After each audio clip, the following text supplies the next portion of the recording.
Just been handed this decision on a piece of rare bipartisan legislation from the Trump administration. It's the First Step Act. I want to bring in Justice correspondent Pete Williams, MSNBC chief legal correspondent Ari Melber, MSNBC legal contributor Melissa Murray as well. And Pete, let me start with you. This is one of the handful of decisions that we have been watching closely for a decision on today. What is the court? Tell us what's at stake here and what the court is saying.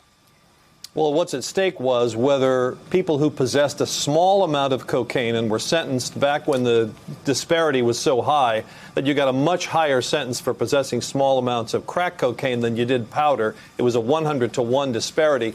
Whether you could take advantage of a revision in the law that lowered that disparity, potentially reducing your sentence under the First Step Act, it's rare bipartisan agreement between the Trump administration and Democrats in Congress that allowed people already in prison to go back and try to get their sentences reduced.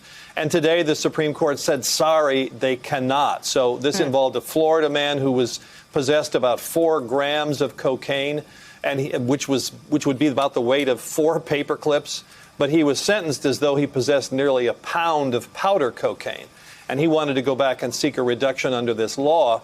It was pretty apparent during the oral argument that the Supreme Court was sympathetic to his plight and that of hundreds of others in prison under these same circumstances. But they said, sorry, the way the law is worded, no matter what the people in Congress and the administration intended it to say, it doesn't say that. It doesn't apply to people like him. So they are out of luck. And the decision today was unanimous.